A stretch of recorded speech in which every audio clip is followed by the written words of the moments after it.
लेकिन विचार इतिहास बदलते हैं। भारत को आजादी केवल बंदूकों ने नहीं, कलम ने भी दिलाई थी। कुछ वीरों ने मैदान में लड़ाई लड़ी, तो कुछ ने लोगों के मन में सोई हुई राष्ट्रभक्ति और आत्मसम्मान को जगाया। उन्होंने लोगों को केवल अंग्रेजों के खिलाफ नहीं, बल्कि भय, मानसिक गुलामी और हीन भावना के खिलाफ भी लड़ना सिखाया। क्योंकि गुलाम केवल शरीर नहीं था, गुलाम सोच भी थी, गुलाम आत्मविश्वास भी था, गुलाम आत्मा भी थी।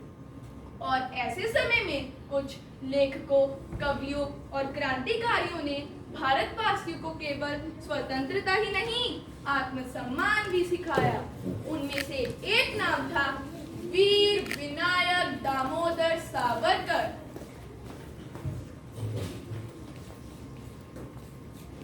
वर्ष 1898 महाराष्ट्र का भाग बदलाव।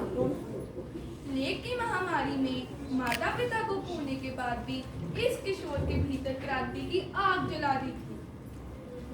मैं इन विदेशी कपड़ों का बहिष्कार करता हूँ। इन्हें जला देना चाहिए। हाँ, जला देना चाहिए। विदेशी कपड़ों की यह होली तो केवल शुरुआत है बाबा राव। जब तक इस देश से अंग्रेजी शासन समाप्त नहीं होगा, मैं चैन से नहीं बैठूंगा।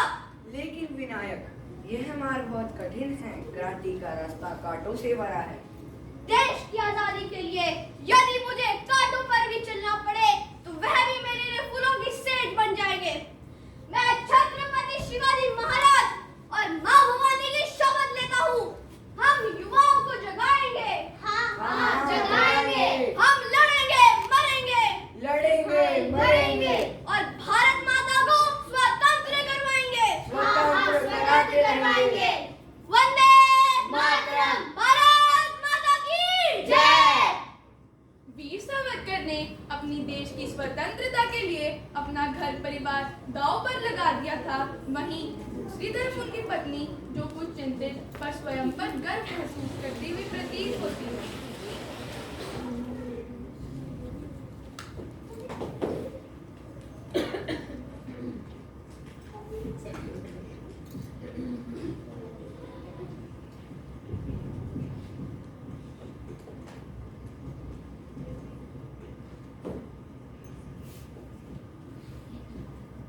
विनायक, आप जो लिख रहे हैं, यदि अंग्रेजों तक पहुंच गया तो वे आपको कभी नहीं छोड़ेंगे। आपकी कविताएं और लेख युवाओं को विद्रोह के लिए प्रेरित कर रहे हैं।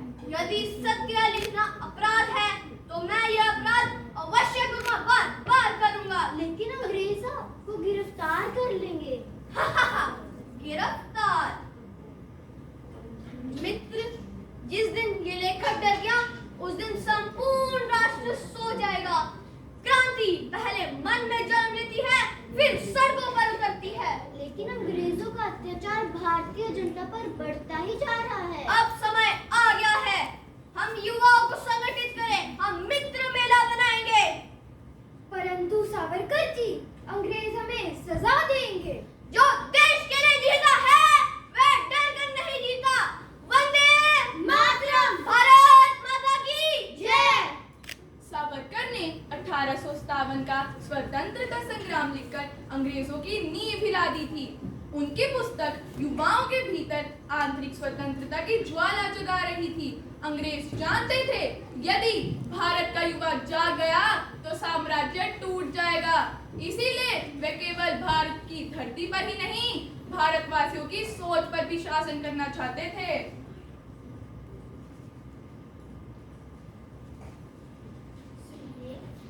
आप सारे दिन देश के ही कार्य में लगे रहते हैं। यह तो मेरा कर्तव्य है। क्या आपको अपने परिवार की चिंता नहीं होती? यमुना, मेरा परिवार केवल ये घर नहीं, बल्कि संपूर्ण भारत है। मुझे डर लगता है। डर? डर किस बात का? ये अंग्रेज बहुत निर्दयी हैं। यदि हम डर गए, तो ये आने वाली पीढ़ियां भी गुलामी में जिएंगी। यदि आपको कुछ हो गया तो?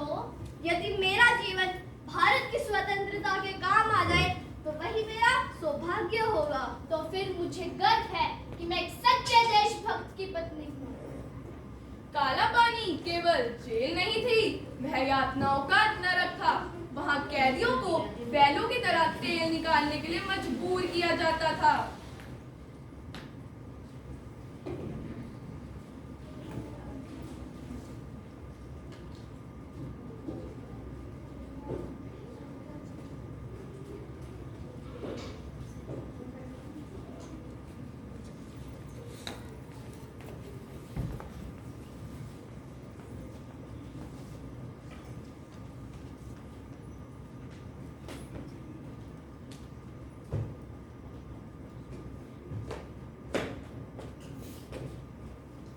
Hey, look.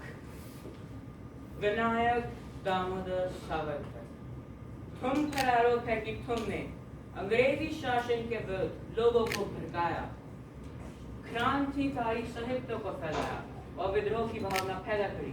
यदि देशभक्ति अपराध है तो मैं यह अपराध 1000 बार करूंगा। तो तुम्हें आजीवन कारावास देकर खारा पानी दिया जाता है। मुझे यह अपराध मंजूर है। तो तैयार हो जाओ खारा पानी की सजा काटने के लिए।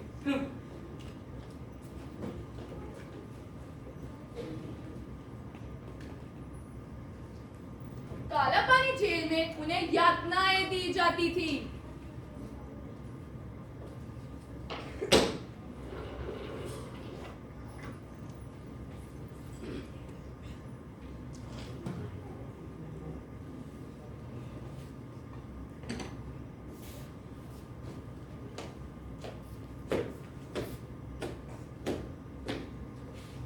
जल्दी काम करो।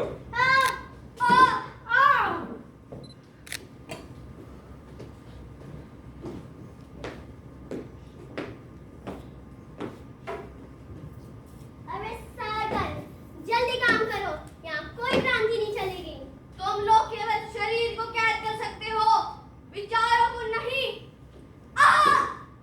फिर आज तुम सबको दुगना काम करना पड़ेगा और इन्हें और थोड़े मारो।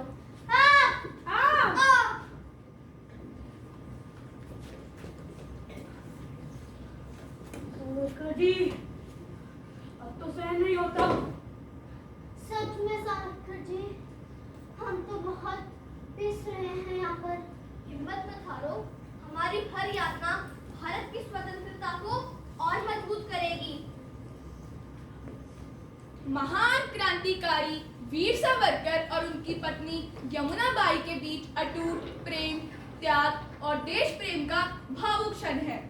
जब सावरकर को अंडमान काले पानी की सजा सुनाई गई, तब जेल की सलाखों के पीछे जंजीरों में जकड़े अपने पति को देख यमुनाबाई बहुत भावुक हो गई और लगभग टूट ही गई।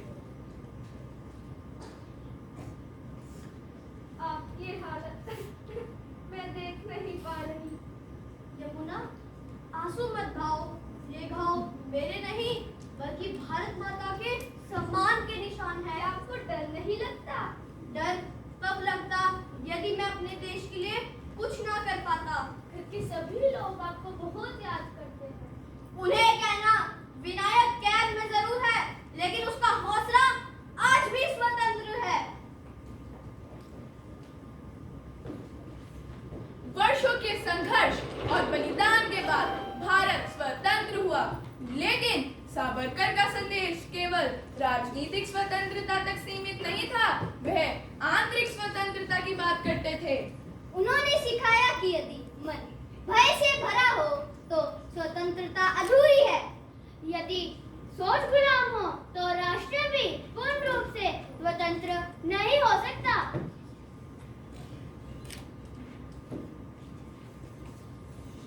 बिल्कुल सही कहा आपने। सच्ची स्वतंत्रता तब शुरू होती है जब मन निर्भीक हो जाए, जब आत्मसम्मान जाग जाए और जब यह युवा स्वयं पर विश्वास करना सीख जाए। आज हमें फिर स्वतंत्रता आंदोलन की आवश्यकता है, लेकिन इस बार लड़ाई किसी विदेशी शक्ति से नहीं, अपने भीतर के भय, घृणा और नकारात्मकता से है। सबसे बड़ी विजय